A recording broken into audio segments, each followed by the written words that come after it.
Zoom చేయి.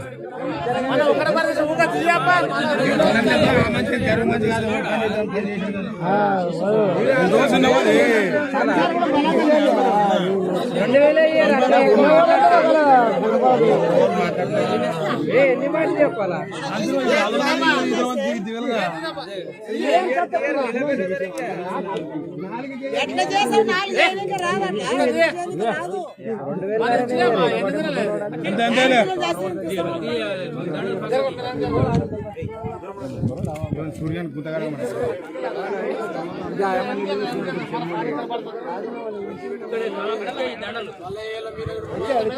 ఇక మంచి మన ఊర్లో కాలే ఏం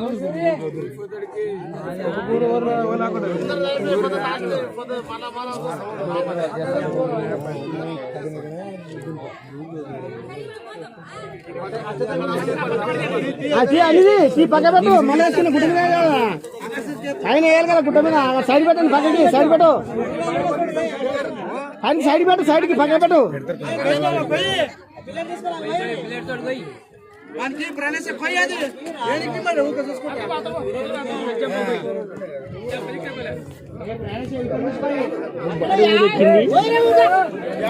ನಮಸ್ಕಾರ ಎಲ್ಲರಿಗೆ, ರೈತ ಬಾಂಧವರಿಗೆ.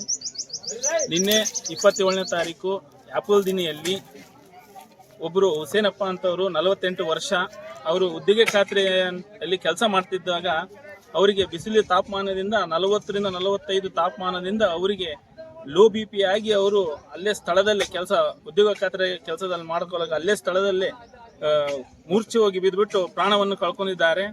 ಇವತ್ತು 28 ದಿನಾಂಕ, ಇವತ್ತು 28 ಆದ್ರೂ ನಮ್ಮ ರಾಯಚೂರು ಜಿಲ್ಲೆಯ ಸನ್ಮಾನ್ಯ ಶ್ರೀ ದದ್ದಲ್ ಬಸವನಗೌಡ ಸಾಹೇಬರು ಅವ್ರ ಗಮನಕ್ಕೆ ತಂದಿವು. ಅವರು ಇವತ್ತು ಬಂದಿಲ್ಲ ಇಲ್ಲಿ. ಮತ್ತೆ ಜಿಲ್ಲಾಧಿಕಾರಿಗಳ PA ಅವ್ರಿಗೆ ಗಮನಕ್ಕೆ ತಂದಿದ್ದೀವಿ, ಈ ತರ ಇನ್ಸಿಡೆಂಟ್ ಆಗಿದೆ ರಾಯಚೂರಲ್ಲಿ ಅಂತ. ಅವರು ಇನ್ನುವರೆಗೆ ಇಲ್ಲಿ ಯಾವ್ದು ರೆಸ್ಪಾನ್ಸಿಬಿಲಿಟಿ ಕೊಟ್ಟಿಲ್ಲ. ಅದಾದ ನಂತರ ತಾಲೂಕು ಆಫೀಸರ್ ಅವ್ರಿಗೂ ಕೊಟ್ಟಿವಿ. ಅದಾದ ನಂತರ PDO ಅವ್ರಿಗೂ ಇದರ ಮಾಹಿತಿಯನ್ನು ಕೊಟ್ಟಿದ್ದೀವಿ. ಅವರು ಅವರ ಮನೆಯಲ್ಲಿ ಅವರೇ ಮೂಲಭೂತ ಇದ್ರು, ಅವರಿಂದನೇ ಒಂದು ಮನೆ ನಡೀತಿತ್ತು. ಅವರು ಒಂದು 2 ಚಿಕ್ಕ ಮಕ್ಕಳು ಇದ್ದಾರೆ.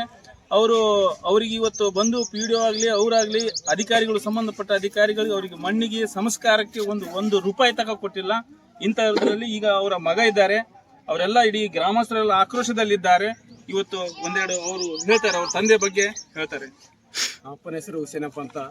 ನಮ್ಮಪ್ಪ ಬೆಳಿಗ್ಗೆ 7 ಗಂಟೆಗೆ ಹೋಗಿ ಒಂದು ಸತಿ ಹಾಜರು ಹಾಕಿ ಬಂದೇನ್ರಿ. ಈ ಸಲ ಈ ವರ್ಷ 3 ಟೈಮ್ ಹೋಗಂತ ಡಿಸೈಡ್ ಮಾಡ್ಯಾರ್ರಿ ಅದಕ್ಕೆ ಹೋಗಕ್ಕೆ.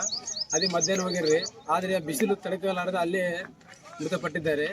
ಆದರೂ ನಮ್ಮ ತಲೆ ಬಂದು ಯಾರೇ ಬಂದು ವಿಚಾರ ಮಾಡಿಲ್ಲ. MP ಬಂದಿಲ್ಲ, MLA ಬಂದಿಲ್ಲ, PDO ಕೂಡ ಬಂದಿಲ್ಲ ಇಲ್ಲಿವರೆಗೂ ಬರ್ತೀವಿ ಅಂತ ಕಾಸಿದ್ರು, ಆದರೂ ಬರಲಿಲ್ಲ. ಇವತ್ತು ಮಣ್ಣುವರೆ ಆಗಿದೆ ನಮ್ಮ ತಂದೆಯದು. ಆದರೂ ಯಾರು ಇಲ್ಲಿ ಬಂದು ವಿಚಾರ ಮಾಡಿಲ್ಲ. ನಿನ್ನೆ 12 ಗಂಟೆ 1 ಗಂಟೆ ಆಗಿದ್ದು ಸುಮಾರು. ಇವತ್ತು 1:30 ಆದ್ರೂ 24 ಗಂಟೆ ಆದ್ರೂ ಒಂದು ಅಧಿಕಾರಿಗಳು ಸಂಬಂಧ ಇಲ್ಲದ ಬಡವ ಜನರಿಗೆ ಅಧಿಕಾರಿಗಳಿಲ್ಲ, ಶಾಸಕರಿಲ್ಲ ಅಂತ ಈ ಮಾತು ಹೇಳ್ತಾ ಇದ್ದೀವಿ. ಇದೇ ತರ ನೀವು ಬಡವರಿಗೆ ಮಾಡ್ತಾ ಇದ್ರೆ ಮುಂದಿನ ದಿನಗಳಲ್ಲಿ ನಾವು ತಕ್ಕ ಪಾಠ ಕಲಿಸಬೇಕಾಗುತ್ತೆ ಅಂತ ಈ ವಿಡಿಯೋ ಮುಖಾಂತರ, ಮಾಧ್ಯಮ ಮುಖಾಂತರ ನಾವು ನಿಮ್ಮನ್ನು ಹೇಳ್ತಾ ಇದ್ದೀವಿ.